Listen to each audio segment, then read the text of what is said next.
जय शिवराय मित्रांनो, शासनाच्या माध्यमातून पशुसंवर्धन विभागाच्या माध्यमातून राज्यातील ग्रामीण भागातील पशुपालकांना उद्योजक बनवण्यासाठी गाजत वाजत आणलेले एक अभियान म्हणजे मुख्यमंत्री ग्रामीण पशुधन उद्योजकता अभियान। या अभियानाच्या अंतर्गत ग्रामीण भागातील पशुपालकांना उद्योजक बनवलं जाणार, त्यांना पशुधन दिले जाणार, शेळ्याचे प्रकल्प, कुक्कुट पालन वगैरे वगैरे वगैरे एक मोठी वल्गना केली आणि एक मोठं गाजत वाजत जाहिरात करत करत हे अभियान आणण्यात आलं। आणि याच अभियानाच्या अंतर्गत नवीन अर्ज कधी सुरू होणार, राज्यातील शेतकऱ्यांना पशुपालकांना पडलेला एक मोठा प्रश्न। या प्रश्नामुळे या शेतकऱ्यांची लूट देखील होते।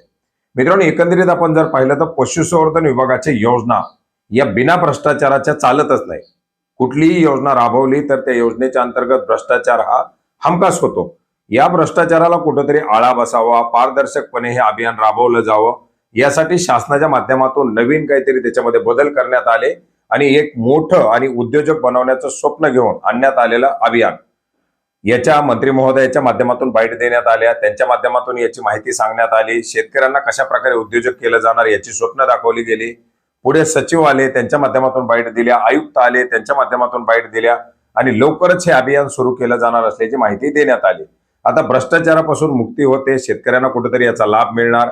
एकतर याच्यामध्ये गोरगरीब शेतकऱ्यांना लाभच मिळणार नव्हता, तरी सुद्धा ज्यांना कोणाला लाभ घेता येईल शक्य होईल ते याच्यामध्ये थोडेसे खुश झाले होते।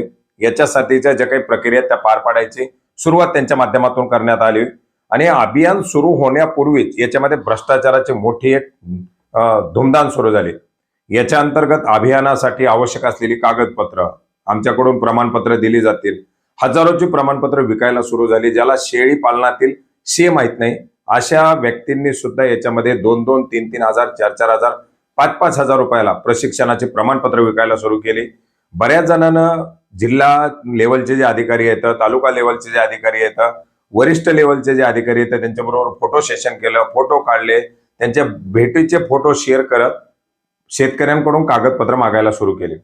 योजनेचे अर्ज भरून देण्याच्या नावाखाली, योजनेचा लाभ देण्यासाठी, योजनेची कागदपत्र मिळवून देण्यासाठी हजारो रुपयाची लूट ही योजना सुरू होण्यापूर्वीच केली।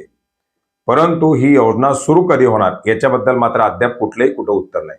आता याच्या संदर्भात तुम्ही जर तुमच्या गावातील पशुवैद्यकीय अधिकाऱ्याला विचारलं तर ते माहित नाही म्हणणार, तालुका लेवलच्या अधिकाऱ्याला विचारलं तर माहित नाही म्हणणार, त्याच्या वरच्या अधिकाऱ्याला विचारलं तर हसत हसत सांगणार की वरूनच आणखीन काय आलं नाही, ते आल्यानंतर आम्ही सांगू।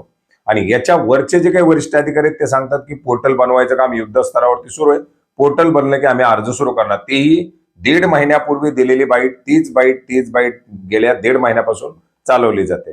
जर हे अभियान चालू करण्यासाठी उशीर होणार असेल तर त्याच्याबद्दलचं क्लिअर जस्टिफिकेशन द्यायला पाहिजे की अभियान कधी सुरू केलं जाऊ शकतं, कोणत्या महिन्यात सुरू केलं जाऊ शकतं, 6 महिन्याने केलं जाईल, 1 महिन्याने केलं जाईल, 15 दिवसाने केलं जाईल किंवा पुढच्या वर्षी केलं जाईल। आता यावर्षी दुष्काळाची परिस्थिती आहे, हे पशुधन शेतकऱ्यांना वाचवणं मुश्किल होणार आहे। या पार्श्वभूमीवर नवीन पशुधन घेणं हेही अवघड होणार आहे, सर्वांना माहिती आहे। मग या पार्श्वभूमीवरती पशुसंवर्धन विभाग नेमका काय करतोय, याची पुढची अंमलबजावणी कशी असणार आहे याचं उत्तर आयुक्तही देऊ शकतात, सचिवही देऊ शकतात किंवा त्या खात्याचे जर मंत्री असतील तर ते मंत्रीही देऊ शकतात, परंतु कुणीही ब्रशब्द काढायला तयार नाही।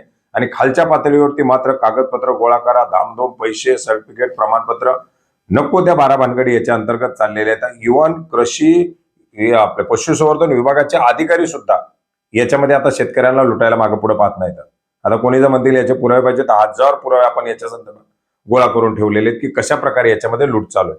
तर ही लूट जरी चालू ठेवली तरी फरक पडत नाही, परंतु कमीत कमी शेतकऱ्यांना, त्या पशुपालकांना आश्वस्त करणं गरजेचं आहे की नेमकी ही योजना सुरू कधी केली जाणार। आता याच्यानंतर ते गौसेवा काही अभियान राबवलं जात आहे, कुठलं काही भलतीच अभियानं राबवली जात आहेत, आम्ही हे केलं, आम्ही ते केलं। तमिळनाडूच्या पशुसंवर्धन विभागानं काहीतरी चांगलं काम केलं, त्याचे फोटो आपला पशुसंवर्धन विभाग शेअर करतोय, परंतु आपल्या पशुसंवर्धन विभागाच्या माध्यमातून शेतकऱ्यासाठी आणलेलं एक अभियान, एक योजना ती नेमकी कधी सुरू केली जाऊ शकते, त्याच्या संदर्भात सध्या काय परिस्थिती आहे याच्याबद्दलचं एक उत्तर द्यायला 5 मिनिटाचा वेळ जर आयुक्तांना मिळत नसेल तर काय याच्या संदर्भातील कामकाज कसा काय कार्यकार हाकला जाणार, हाच एक मोठा प्रश्न राज्यातील पशुपालकांना पडलाय। त्याच्यामुळे क्लिअरली याच्या संदर्भातील जस्टिफिकेशन द्यायला पाहिजे। जो काही याच्या अंतर्गत सध्या प्रक्रिया सुरू आहेत त्या प्रक्रिया या ठिकाणी सांगायला पाहिजेत आणि याच्या संदर्भातील होणारा भ्रष्टाचार होऊ नये म्हणून काहीतरी ठोस उपाययोजना केल्या जाणं गरजेचं आहे। आता पशुसंवर्धन विभाग म्हणतो हे पारदर्शक आहे, ऑनलाईन पद्धतीने अर्ज होणार आहे, ऑनलाईन असं होणार आहे, तसं होणार आहे, पण हे सगळं होत असताना तुमच्याच नाकाखाली तुमच्याच सोबतचे फोटो शेअर करून जर शेतकऱ्यांना दिशाभूल केली जात असेल तर याच्यावरती कोण पावलं उचलणार, हा देखील एक मोठा प्रश्न आहे. तर कुठंतरी आणखीन वेळ गेलेली नाही. या खात्याच्या मंत्री महोदयानं किंवा सचिवांना किंवा आयुक्तांना याच्या संदर्भातील क्लिअर असं स्पष्टीकरण हे शेतकऱ्यांना, पशुपालकांना द्यावं, हीच एक मागणी आहे. धन्यवाद.